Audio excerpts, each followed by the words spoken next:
This will be a video, I'm not sure how short, but it will cover the tools that are on the tool board for the purpose of taking the tool test, as well as if you need to reference them for just names to kind of understand how they work as well. So I'm going to go through them. So these are called the combination wrench. Here they've got the same size on each end. This end we refer to the box end because it's fully enclosed the bolt. This is an open end. So that's a combination of both a boxed end and an open end. Something I'll mention right now, the wrenches that you see are the same on the front. I call this the front side, with more wrenches and sockets on this side than this side, which we call the back side. If there's a duplication like you see this combination wrench here, they're on both sides of the tool board. The ones in the back are metric, and those are easy to tell because they have a whole number. There's a 24 millimeter, 23, 22, etc., all the way down to I think 6 or 7 is the smallest. So sockets, same thing. They are metric if they're on the back and on the front as well. So combination, standard combination wrench. These wrenches look like well, they're kind of halfway between a box and an open end wrench. These are called tubing or flare nut wrenches, and they're designed to go on fittings that you would have, like hydraulic hoses, fuel lines, brake lines. An open end does not grip very well. It's easy for it to slip off and cause the nut to become rounded on the shoulders. This has more sides, so it gets a better grip. It does a really good job of fitting snug, getting a lot of contact surface, and getting the fittings to loosen up. These are double open end. So there's 2 different sizes, 2 different wrenches to give you 4 different sizes. This small one here is called a double offset box end wrench because it does have an offset on both ends. So it's called a double offset box end wrench. These wrenches are called ignition wrenches, like ignition system in a vehicle. There's an assortment of basically 3 different sets of 2 wrenches each. So they were kind of dated. Those are way back in the days of ignition systems with points and condenser, but they can be used for, obviously anything that they fit. So we've kept them. We'll get into the socket sets, and I'll start with the 3/8 drive. That end right there, that square that you see kind of floating around just below the safety on the rug sign, that is going to measure from one side to the other 3/8 of an inch, and it goes into these 3/8 drive size sockets. This is called a speed handle. All these tools on this section right here are all 3/8 drives, so we group them together. So you have the 3/8 drive speed handle, you have the 3/8 drive ratchet, and the nice thing about a ratchet is you do not have to take the socket off the bolts. You just leave it down and turn the handle, and it ratchets one way and grips and drives the socket when you go back the other way. 3/8 drive speed handle. Sorry, breaker bar. Strike that. So it is a breaker bar. It's going to be stronger than the ratchet and has a little longer handle, so you've got more leverage to try to break the bolt loose. That's the terminology we use when you try to start the bolt turning, breaking it loose. You're not actually breaking the bolt, just getting it to turn. These are 3/8 extensions. There are just different lengths so that you can reach down into a hard to access place or cavity to get the socket onto the bolt. This is what we call a 3/8 drive deep well because of the length of how long it is. standard socket. 3/8 drive, deep well, standard socket, and they all are going to be 3/8 drive, deep well, standard sockets.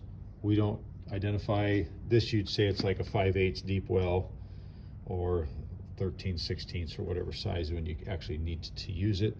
But for identification purposes, we're just going with the general term to describe all of them. These that sit below, they are 3/8 drive, shallow well socket. And again, that describes all of them. Here's an opportunity to point out, they do come in two different kind of shapes. This is a 12 point, and if you look, there's 12 different sections to fit over the nut or bolt. This is a 6 point. So if you hear that terminology, that's the difference. These are going to get more contact surface on the nut or bolt head. This gives you twice as many options as far as it fitting and going over the head of the bolt. The head of a bolt's hex shaped, it's 6-sided, so we have a 1-to-1 match, and here you then can rotate it, take you 360 degrees and divide it by 12, and you're probably at about 22.5 degrees per segment. So I may or may not be right. I don't have a calculator, and it's not computing at the moment. This is a 3/8 to 1/4 inch adapter. So I can put it onto the 3/8 drive ratchet, and that allows me to place a socket that's a 1/4 inch drive socket. So I can use the larger 3/8 drive handles on the smaller sockets if something warrants that, certain situation. And I'll show you in a little bit. Over here, we can go the other way, go from the 1/4 inch and put a large socket on a small 1/4 inch drive handle. This is a spark plug socket. This happens to be a 5/8. They generally come in two sizes. 5/8 is real common. 13/16 is also common. It has a hex shape on the head or the top of it, which these do not. It also has should have a liner inside to grab the spark plug and grip it so the spark plug doesn't fall out if you happen to tip the socket up and you're trying to install it into the engine and you have to tip the socket down to reach. The spark plug won't fall out and break or close up the gap. This is a 6-inch steel ruler.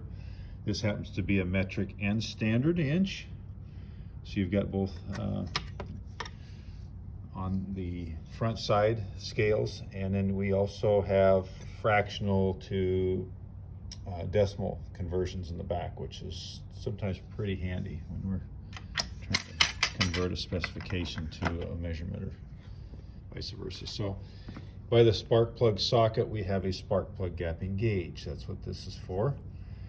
This is to get the gap of the spark plug adjusted or to check it and see what it is. There's a scale on there in thousandths of inches, and it looks like a handicap ramp going up that gets, get this focused for you. So you can see the ramp gets thicker and thicker as I rotate the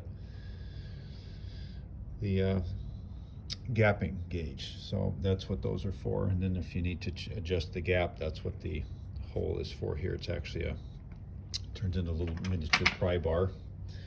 So we already mentioned these are 1/4 inch drive deep well standard sockets and 1/4 inch drive shallow well sockets. You can see the difference there. We have the speed handle, 1/4 inch drive speed handle, 1/4 inch drive ratchet, 1/4 inch drive breaker bar.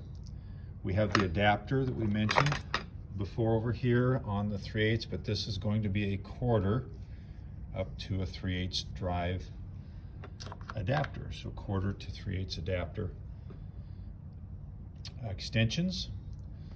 This tool here is a magnetic screw starter. So there's a magnet on one end, and this other end is to start screws that have a slotted head, and you can't reach down into the area that you're trying to get the screw started and keep your hands on it.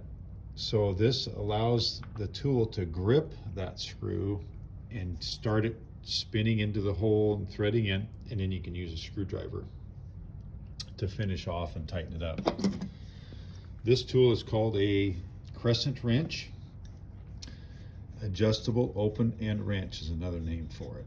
Crescent was a company that pretty much like a Kleenex is a tissue, but a lot of people call them Kleenex because that's the manufacturer that I guess gained fame and notoriety for it. And same with the crescent wrench. The Crescent Tool Company sort of took on the identity name of the tool. One thing that if you haven't seen the video, we should be pulling on a wrench, not pushing when you're using them. Pushing on a wrench, you lose, the wrench breaks, it slips off, you're going to do a face plant into something that's going to hurt, most likely, or go sprawling out on the floor. You're better off to pull on the wrench so that you have control. You're able to stop your momentum if it does slip off. So with that being said, we're going to pull on a wrench. When you're using a wrench that has a movable piece to it, like this has an adjustable and a fixed jaw, we want to pull or put the movable jaw towards you and then pull on the wrench. This will work better. This will grip better and stay on the bolt better if you follow those two steps. Okay, screwdrivers. These are standard tip screwdrivers. We have a variety of sizes here, down to the standard stubby. There also could be called a flathead screwdriver. And there's a reason why we have different sizes of tips. We want the tip to fit snug in the slot of the head of the screw or bolt and not wiggle around, because it's going to do a better job, get more contact surface, and less likely to damage the bolt as it comes out or you try to get it out. There's a small, what we call a pocket screwdriver, and these ones with the green handles actually have a removable tip, and it can be switched around to go from the excuse me, the flathead or standard tip to a Phillips head. These are all Phillips at the bottom, and these are different sizes of tips: a 1, a 2, and a 3 size tip, and a standard or a Phillips stubby. That's a number 2 tip for that one. This screwdriver actually has a magnet down in the shank near the end, and there's tips in the handle that can be switched. So when you put the tip in, whether it's a Phillips or a standard tip, they become magnetized too, which can be very valuable to use to kind of becomes a screw starter if you'd like it to. Pliers, we have the diagonal cutters. They're basically just for the purpose of cutting. Cotter pins, wire, pretty common. I mean, even anything you need to cut, basically, that the jaws will fit into will work. And they just clamp down and shear it off. Be careful when you're cutting with these, because things will go flying off those jaws, and you should have eye protection, but skin and whatnot might also be at risk. The ones in the middle here are needle nose pliers, and they're really for gripping and picking up things. They're really not meant to be clamping. I tell kids, think of these as tweezers on steroids. If they are properly maintained, you should be able to see daylight all the way out until the very tip, so I could pick up like a piece of paper or something very thin with those needle nose pliers. These are slip joint pliers. They're kind of a universal. They get their name because the joint moves back and forth. The joint slips right there, so I can open them up a little further, get a wider grip, or they'll also come clear down and close on themselves. And you can see there's The jaws are shaped for grabbing things that are around a shape and being able to rotate and twist. And even down here just above my thumbnail, you'll see there's a groove that can be used for shearing off wire and cutting things if it'll fit in between down in that notch. So very handy, very common slip joint pliers. These are brake spring pliers for taking off springs off of drum brakes. So just for now, we'll just stick with the name, and then at a certain time, if we need to use them, we'll show you that. These are channel lock pliers. They also are called rib joint pliers. Channel Lock Tool Company is kind of like the Crescent Tool Company. It took on the name of the tool. But they call them rib joint pliers because these slots here look like your rib cage, and it allows adjustment of the jaws. You can see that those jaws are parallel to each other, and they're probably 1.5 inches, 1.75 inches wide. Notice the teeth are angled so that they will grip better going one direction than the other. And guess what? You've got a movable jaw and a fixed jaw. Movable jaws towards me, and as I try to rotate these pliers, if that's what I'm trying to do is turn, the teeth are going to grip better going that direction. So it does make a difference whether you're successful sometimes or not. These are vice grip. These are for clamping, and they're designed, a very clever design here with the linkage that it will snap down and lock past center, and so it clamps and holds itself, so it's like an extra hand.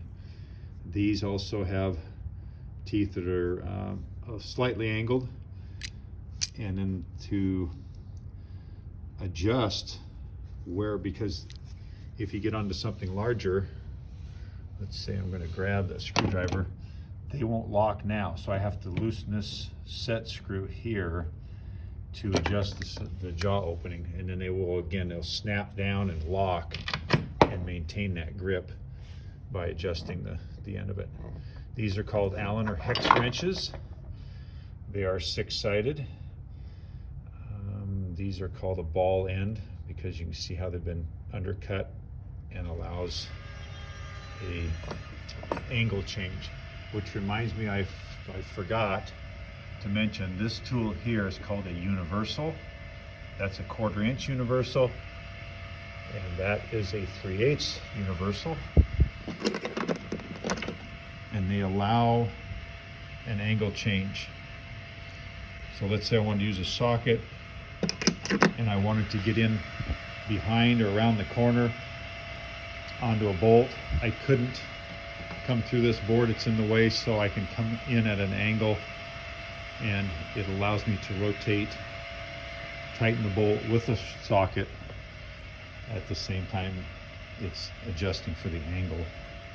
These are called nut drivers. They're like a socket that's permanently formed onto the handle, so you have to have a set if you want to have all the different sizes. Where a ratchet can go on any of the sockets, these are fixed. And that concludes the front side, or the side with all the standard wrenches. So some of this is kind of review here. This is a metric combination wrench. These are 3/8 drive, deep well metric socket. These are 3/8 drive as well, metric shallow well sockets. We'll move here horizontally. This is a carbon scraper. It should have a single bevel on the blade, and they should be fairly sharp because we're trying to use them to scrape carbon off parts. We use them a lot of times to scrape gaskets, paper gaskets, and just anything that you need to try and clean up. So it's like a putty knife, only it's much higher quality, and it's pretty sharp. And the blade is pretty stout. Do not grind these. If you grind them, you tend to take the strength out of the metal. These are pry bars for just trying to get leverage and separate parts from each other Basically, it's just a long lever so you can increase your force. Two hammers are the same. They're ball peen hammer. They're both hardened. Should not be hitting them together like I'm demonstrating, because pieces will fly off of those heads, and it creates a real danger. This hammer is a dead blow hammer. It's a plastic face, but inside, might be able to hear that, it has lead shot in it. And the idea behind that is if you use this hammer, which is very common, it's a very good hammer because it is plastic and it's very forgiving. It won't damage things like aluminum, which a lot of engine parts and body parts are more of them made out of aluminum all the time. So ball peen hammer is going to damage those, where this will not tend to damage it as much. But the downside is with plastic, you hit it and it tends to bounce back. This does not. This is why they call it a dead blow hammer. It won't recoil off of the work that you're trying to hit with it. So very, very handy. Dead blow hammer. We've got a wire brush, scraping dirt, dust off of parts. Then a flat file. These do not come with the handles. You have to buy that handle, which is well worth the expense of $2 or $3 or $4. They'll unscrew off of this file, and then you can transfer it to the new file. It's easy on the hands, it's safer. This metal tang, they call it, that sticks out here is very sharp, and it's not very pleasant to hang on to. And then you can just transfer the handle to your new file when you buy it. This is a hacksaw. This is a hacksaw frame and the blade. The whole thing's just called a hacksaw. Teeth should point away from you, so it cuts as you're pushing, which is kind of counter to what we talked about today, but that's what's recommended. You can buy these blades. They come in different lengths and different thread pitch, or how many teeth there are per inch. So if you're cutting things that are hard, you want a fine blade or lots of teeth, and if it's softer material like plastic pipe and things, you can get away with a coarser blade that cuts more aggressively. So teeth point away. The rule is you should have 3 teeth on the surface that you're trying to use the hacksaw on. So if you're cutting something very thin like paper, that would not work because the paper would go right in between the teeth. So lay it down, lay it on the paper this way, and now it's gliding over and it will cut. So that's an easy way to, and that protects your blade so you don't chip teeth off of it. We've added these 1/4 inch drive, shallow well, metric sockets on the back for the 1/4 inch drive. So we've got metric hex wrenches or metric Allen wrenches. And the last thing that I'll mention are our punches. There's 4 punches on here. There are cold chisels, and there's 3 of those cold chisels. They call them flat chisels also. So cold or flat chisel. There is a center punch, and it looks like we have 2 center punches. Now what these are for is, you can see they're tapered, so the punch has a taper to it, but the end is the giveaway. And if I can get this to, you see it comes to a point. Now what this is used for is if I'm trying to drill a hole in a flat surface, it's very challenging. If it's wood, it's not bad. If it's metal, it's near impossible to get the drill bit to go straight into the metal where I want it to be. If I'm trying to drill a hole that would be right in the center of that, the drill bit would move around on the metal before it starts to dig in. So what I do is I take this punch and one of the ball peen hammers. These are made to go together. This will not work. This is too soft. It won't actually hit this punch hard enough to get it to make an indentation. So when I hit that, it's going to drive and make an indentation into the metal. The drill bit will sit in that indentation when you're drilling until it starts to cut through, and now we have a hole in the metal exactly where we want it to be. So that's what these are for. These are for pre-drilling, putting a hole in the location we want it to be in. So that leaves us with 2 punches left. And these are just a combination of those same 2 punches, or a duplication of those 2 punches. So I want to cover these because this is what gives kids the most trouble. These 2 work together. The one on the left is going to be stronger than the one on the right, even though the ends are pretty close to the same size. That one's quite a bit bigger. Let me see if I can find something that's more comparable. So ideally you try to find a punch that matches the size of the material you're taking out, to spread that load out as much as you can. And this has a piece of tape on it from before. Get off of here. So those look fairly close. The ends look like they could be touched up a little bit. They're a little beat up.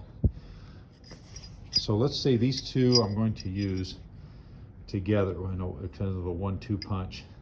The one on the left is stronger, so I'm going to use it first. And I'm going to say that I'm trying to drive out a pin or a bolt out of a hole. So initially it's going to have the most resistance. I want the strongest of the 2 punches, and that will be the one on the left. So I'm going to call it my starter punch.